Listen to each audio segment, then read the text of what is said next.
저는 오늘 낙동록금을 발표하게 된 고등학교 2학년 문현찬입니다. 제가 발표와 동시에 여러분에게 한 가지 묻겠습니다. 이 사람들의 공통점이 무엇일까요? 아동 성추행범이요. 정확하게는 대한민국의 범죄자라고 볼 수 있습니다. 왜냐하면 아동 성추행범의 경우에는 교도소만 해당한다고 볼 수 있기 때문입니다.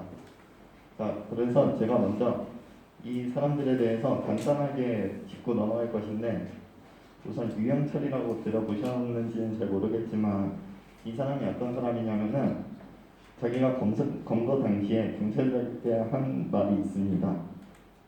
100명을 채울 계획이었다. 100명을 채워서 자기는 100명을 다 죽이고 나서 직접 잡힐 계획이었는데 무산됐다고 말을 했습니다. 그리고 자기가 보도된 뉴스 내용, 자기가 한 그 살인 사건에 대해서 이런 댓글을 남겼습니다. 그래서 당시에 대한민국 사람들에게 가장 큰 충격을 가져다 주었고, 그리고 총 살해 22명을 했습니다. 21명을 했고, 그 다음에 시신을 전부 훼손을 했기 때문에 유영철이 상당히 대한민국에 첫 충격을 준 연쇄살인마라고 보시면 되고, 그 다음에 이 정남규라는 사람이 있는데 이 정남규는 아까 그 유영철보다 한술 더 떠서 자기가 한 소리가 자기가 유영철보다 한 수 더 위다. 그래서 이 사람이 이 얘기를 하면서 동시에 자기는 유영철은 100명을 노렸지만 자기는 1000명을 죽일 계획이었다라고까지 말을 했습니다. 그리고 부자들을 더 못 죽여서 안타깝다고도 말을 했고, 이 사람이 죽인 수는 총 원래는 13명인데 그 중에서 중상을 일으킨 사람들 수가 20명 중에 중상자가 한 명이 사망자가 나와요. 그래서 살인은 총 14명인데 이 사람이 되게 웃긴 게 자기가 교도소에 들어가 있는 동안 사람을 죽일 수가 없어요. 그래서 자기가 자살을 합니다. 원래 사형 선고까지 받았는데 그 사형 선고를 집행을 해주는 걸 막 기다리면서 우리나라는 사형 집행 안 하네? 하면서 약간 난 여기서 사람을 죽일 수 없어. 그래서 나는 자살할 거야. 이렇게 해서 총 15명을 죽였다고 볼 수 있습니다. 그 다음에 이 강원순이라는 사람이 있는데 이 사람의 경우는 자기가 사람을 죽인 이유가 죽이고 싶어서 죽였다. 그리고 이 사람이 죽이려고 했으면 죽여야죠. 이 말을 한 내용이 그때 강원순이가 자기가 뭔가 살해 피해자 중에서 마음에 드는 사람이 한 명 있었어요. 근데 이 사람을 그러면 경찰들이 살려줘도 되지 않냐 이렇게 물었더니 강원순이 그래도 죽이려고 했으면 내가 죽여야지 약간 이런 말을 해서 충격을 가져왔고, 전부 살해 8명하고 전부 여성인데 이 사람은 전과가 사실 셀 수 없을 만큼 많아요. 성폭행이. 그리고 고유정은 아실 분들은 다들 아시겠지만 이 사람이 의붓아들을 살해를 했다는 혐의가 있고, 그 다음에 전 남편을 살해하고 토막을 했습니다. 고유정이 검거 당시에 했던 행동이 제가 좀 상당히 신기했거든요. 이렇게까지 할 수 있나. 그래서 한번 그 영상을 보도록 하겠습니다. 사리죄로 체포하는데 긴급 체포하겠습니다. 수락. 오른손에 붕대를 감고 있던 고유정은 당황한 표정을 짓습니다. 우선 그래서 판지 입은 경우로 사리죄로 긴급 체포하겠습니다. 경찰이 미란다 원칙을 고지하며 수갑을 채우자 여기서 설명할 수 있고 분야에서 걸어갈 수 있고 체포 조치를 시정할 수 있어요. 오히려 자기가 피해를 봤다는 반응입니다.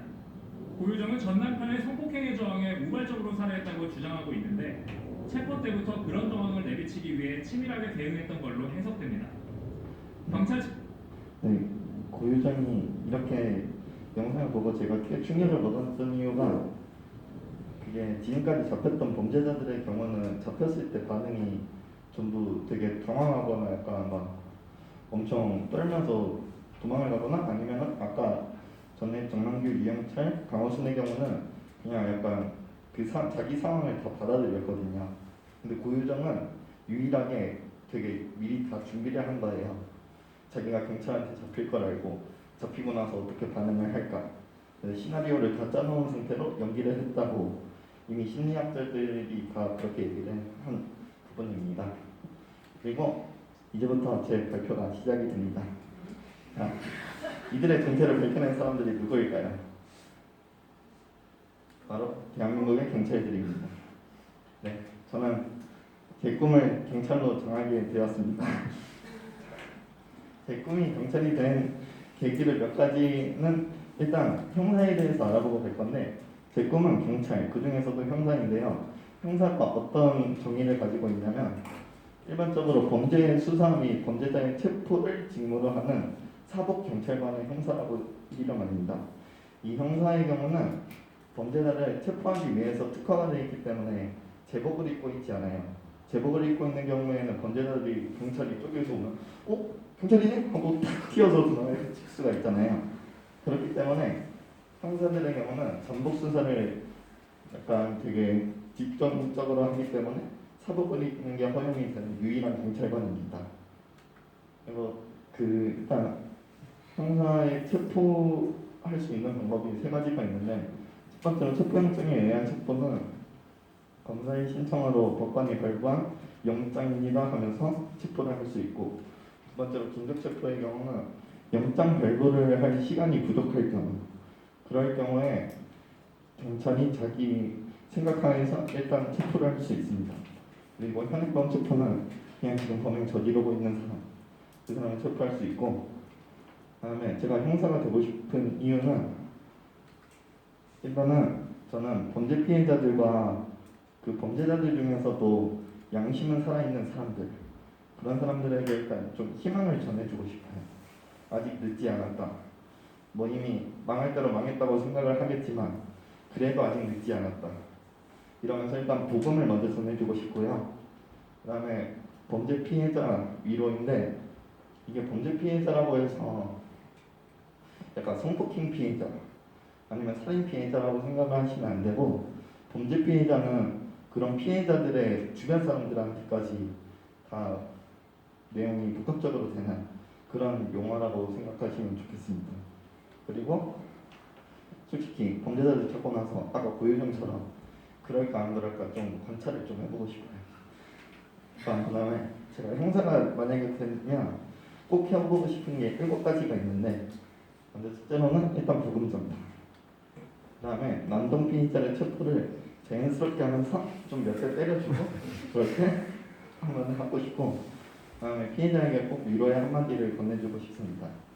또 체포영장 나온 피해자를 몰래 이제 한 대 팍 때리고, 그다음에 자연스럽게 도망치고, 그다음에 잠입수사할 때 햄버거 한번 먹어보고 싶고, 그리고 이 죽을 것 같을 때는 힘들어서 죽을 것 같은 게 아니라, 예를 들어서 영화 같은 현실이 일어날 수 있어요. 내가 칼에 맞고 나면 그때 좀 주변에 제 동료 형사가 있을 거 아니에요. 그 동료 형사가 막 걱정을 하겠지만 저는 그때 미소를 한번 지어주고 싶어요. 그리고 죽음의 하늘나라에서 저는 범인 저를 죽이는 사람을 보고 지옥에 가겠지만 안녕하고 인사를 한번 해주는 희망이 있습니다. 네, 감사합니다.